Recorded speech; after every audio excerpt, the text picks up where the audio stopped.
Victor Wembanyama, the first ever unanimous Defensive Player of the Year and MVP finalist, fresh off dropping 35 points in his massive postseason debut, is face down on the court at Frostbank Center. Suddenly, the entire NBA has gone silent.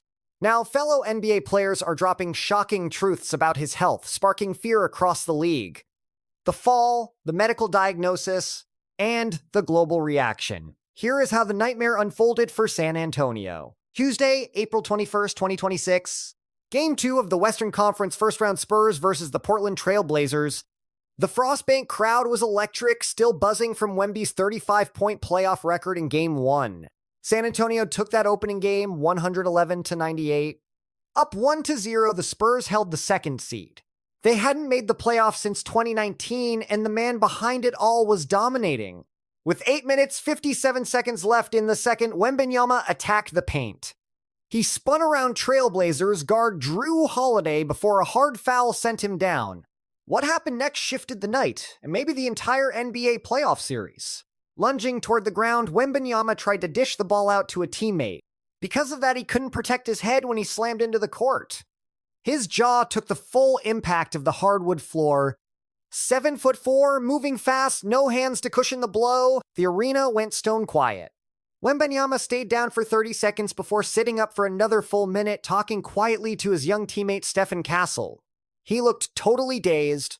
He tried pushing up to his knees, but according to reports from courtside, he collapsed right back onto the hardwood floor.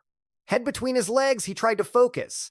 Coach Mitch Johnson called a timeout to check on him, but the superstar immediately bolted through the tunnel after finally finding his feet. He sprinted, he never came back out. Victor played just 12 minutes before entering concussion protocol, ending his night and leaving fans in shock. In those 12 minutes, he put up 5 points, 4 rebounds, a block, and an assist.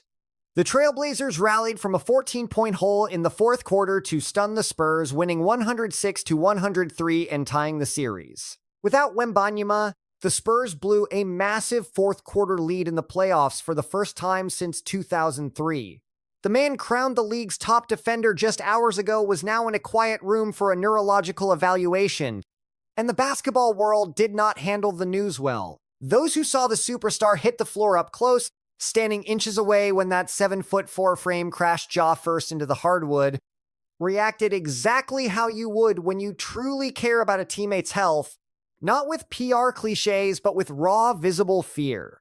Stephon Castle, the second-year guard who was subbing in at the time, was the first to reach the fallen star. Castle knelt beside him on the baseline, checking his teammate's face and looking deep into his eyes.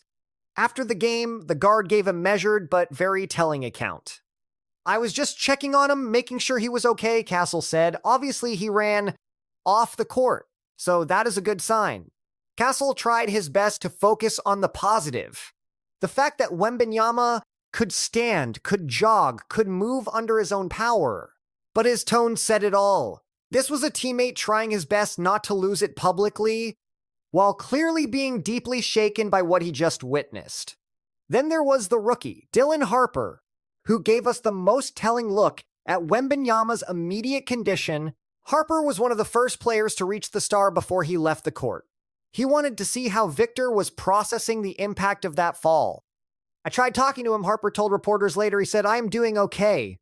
My head just aches a bit." Then Harper added the line that really hit home. "We are obviously going to pray for him. He is as tough as they come. He will bounce back real fast." There was something deeply sincere about the way Harper said that. That mix of hope and the quiet reality that when you pray, you are truly worried. Devin Vassell, one of the veterans on the squad, a player who stayed through the bad years to see this new era of Spurs basketball, gave the most level-headed post-game comments. But even through that calm, you felt how heavy the situation really was. "Everyone has to step up," Vassell said. "We know what Vic brings to this team. We have played without him a few times this season already. It is next man up." He paused, then said, "That is a massive hole to fill. We cannot let it slow us down." That phrase, massive hole, was incredibly honest. San Antonio was 15.2 points per 100 possessions better with Victor on the floor during the season. That is a staggering, almost unbelievable gap. That void isn't drama. It is math. Later, when asked if he had spoken with Wembanyama after the game, Vassell admitted he had not. "We will check on him," Vassell said. "Our prayers are with him. We just want him healthy." Castle and Vassell said the exact same thing. And Harper said it too. 3 players, 3 different roles, 3 personalities, and they all use that same word, prayers. That tells you everything about the locker room vibe. This became bigger than basketball the second Victor hit the floor. Veteran center Luke Kornet, who was suddenly thrown into the starting lineup, did exactly what a pro does. He went out and performed. He put up 10 points and 9 boards. It wasn't enough. The Spurs still lost. But Kornet's heart, plus 18 points from rookie Castle, and Vassell's 16-point-12 rebound double-double, showed a team fighting not just for a win, but for their brother. Now, here is why the Blazers' reaction actually matters so much. Portland had every reason to focus on themselves. They just pulled off a gritty win in these 2026 playoffs, coming back from a huge fourth-quarter hole against the number 2 seed to even up a series everyone thought was over. They had just sent a message. The celebration should have been the headline, but it wasn't because their coach was rattled by the injury. Tiago Splitter, the Blazers' head coach, as a former San Antonio Spur himself, he even helped San Antonio win a ring back in 2014. He knows the franchise inside and out. When asked about that play later, his answer was quick and raw. Splitter said it was scary, he saw the replay and it looked bad. Think about that. The rival coach speaking at his post-game presser, following a huge playoff road win that flipped the whole series, focused his energy on how terrifying Wembanyama's fall actually was. He wasn't gloating or bragging about the coaching adjustments Portland made. His gut reaction was actually about a player on the opposing roster. Then Splitter shifted focus to the reality on the court. He noted that with Victor out, Kornet really stepped up his game. We still need to figure out our rhythm when Kornet is playing. Behind all that strategy, the truth was obvious. Kornet is no Wembanyama. Nobody is. The Blazers know the real threat is the star who may or may not be cleared for Friday's playoff game. Then you have Drew Holiday, the veteran floor general. The veteran called for the non-shooting foul on the play that led to Wembanyama's crash. Holiday's reaction said it all. "I got called for the foul," he said. "I didn't think I even touched him, but honestly, I don't know. After the whistle, I started arguing with the official. I didn't see the kid fall." Holiday wasn't being rude, he was just being completely honest. In the middle of the battle, he turned to fight the call. When he looked back, Wemby was already down. Holiday didn't mean to cause that crash. Wembanyama was spinning and just lost his balance, and his sheer size turned a simple slip into something potentially catastrophic. The fact the Blazers were discussing Wembanyama's health in their locker room, instead of their big comeback, shows exactly how much respect this kid commands. Rivals don't act this way for average players, they do it for the generational stars. To get why the NBA world reacted this way, why rival coaches seemed so genuinely rattled, why sports analysts everywhere sounded like they were reporting a real tragedy, not just an injury, why the betting odds across the Western Conference shifted in mere minutes, you need to know what Victor Wembanyama was doing before he went down.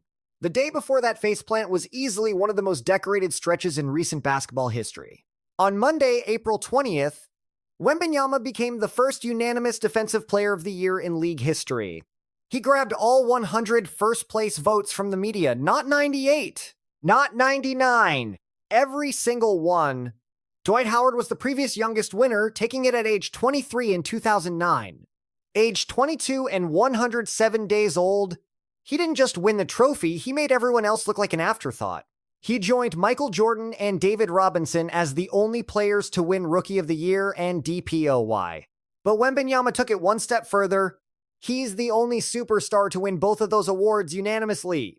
No athlete in at least 50 seasons had pulled that off. And Defensive Player of the Year wasn't even the main prize. Wembanyama was also an MVP finalist, joining current MVP Shai Gilgeous-Alexander and 3-time winner Nikola Jokic. At 22, he would become the youngest MVP in league history if he won, edging out Derrick Rose from the 2010-11 season. His stats were staggering: 25 points, 11.5 rebounds, and 3.1 assists, 1 steal, and a league-high 3.1 blocks, shooting 51.2%. He led the league in blocks for the 3rd straight year, joining Dikembe Mutombo and Marcus Camby as the only ones to ever do it. He stood alone as the only player with 1,500-plus points 700 rebounds, 150 blocks, and over 50 steals in one single season. San Antonio finished 62-20, their best run since 2016, finally ending a 6-year playoff drought for the franchise. They were real title contenders, total threats for the ring, and Wembanyama was the primary reason why. Reaching this level hasn't been easy for him either. The real battle, as Wemby admitted after winning his defensive trophy, was just hitting the 65-game mark to stay award eligible. The 2024 season was derailed by an unexpected, life-threatening blood clot. He was the defensive favorite last year until that medical emergency stopped him. This year, he missed several games in November with a calf strain, leaving him with zero room for rest later. He powered through, he reached 65 games and won everything there was to win. Then, on a drive in the second quarter, he hit the deck. The timing of this injury is why the reaction feels so gut-wrenching. This wasn't some meaningless regular season game. This was the moment everyone was waiting for, the grand arrival of the next superstar on the playoff stage. In Game 2, just 12 minutes in, a slip on a spin move changed everything. Once Shams Charania from ESPN reported that Wembanyama had suffered a concussion and needed more tests, the entire NBA landscape shifted, not just this one playoff series. The shockwave rippled throughout the league. Nick Wright, the FS1 analyst, noted that Oklahoma City jumped to -200 to win the West and became the betting favorite to win it all at -115 for the first time. One superstar's injury shifted the title odds for the whole Western Conference. That doesn't happen for role players. It doesn't even happen for all-stars. That only happens for maybe 2 players in the league. Keith Smith, the respected reporter, shared his concern about the concussion and possible structural damage. He hit the floor so hard. I am worried about his jaw and cheekbones. That is the fear. Nobody wants to say out loud that a concussion is not the only injury from a 7'4" athlete hitting hardwood face first. Kevin O'Connor from Yahoo Sports was blunt. He was knocked out cold when his chin hit. Then he noted the timeline. The typical NBA recovery time for a concussion is 7 to 10 days. 7 days from Tuesday means Game 5. 10 days means Game 7. That assumes a long series, and without Wemby, that might be the reality. Fans flooded social media with well wishes and urgent calls for caution, joined by analysts and fellow players watching across the league. The collective reaction was purely visceral, part concern for a human being knocked out on live TV, part fear for what this means for the most electric playoff story of 2026. Head coach Mitch Johnson stood at the post-game podium with a face that revealed everything, officially confirming the diagnosis. He has a concussion. He's in the protocol, Johnson said, will take the appropriate steps. When asked if the star had injuries beyond the concussion, Johnson gave one word: no. When asked if Wembanyama could play Game 3 on Friday, Johnson refused to speculate. The protocol is the protocol, he said. We'll just follow it like everyone else and plan our next move. Per the league's concussion protocol rules, players cannot return to full contact for 48 hours after the initial injury, but light activity can resume after 24 hours if their symptoms do not worsen. They must pass several benchmarks while symptom-free before being cleared for NBA action. It's a ladder. Stationary bikes, light jogging, agility work, and non-contact drills, all approved by a doctor appointed by the league. Game 3 hits Portland this Friday. It's highly unlikely Wembanyama will be cleared in that time frame. Most expect the big man to sit out Game 3 on Friday night in Portland, hoping for a Game 4 return or more likely Game 5. There is one bit of good news. On Wednesday, Wembanyama arrived at the facility as scheduled during his recovery. Shams Charania reports the star hopes to travel with the team to Portland on Thursday. But playing Friday night? That's a different story entirely. The Spurs built this season, this whole era, around one man. The incredible impact Victor Wembanyama has on both ends of the basketball court. San Antonio was 15.2 points per 100 possessions better with him on the floor. They went 12-6 without him during the regular season. But the playoffs are different. Concussions are also incredibly tricky. Progress can turn into regression overnight. Here's what we know. The Frostbank Center went silent when Wemby hit the floor, unlike that electric Game 1 crowd, where his playoff debut felt like a coronation. Teammates offered prayers, opponents said it was scary to watch. Odds shifted instantly. The entire media landscape changed. Every NBA star's reaction to the injury told the same story, just different angles. This is a generational talent the league cannot afford to lose. Not just for the Spurs or the series, but for the millions of fans watching, because Victor Wembanyama represents the very future of the sport itself. He is that once-in-a-generation talent that the entire basketball world has finally agreed on. Just like how 100 out of 100 voters agreed he is the league's top defender. The question is not whether the world was left stunned. They were.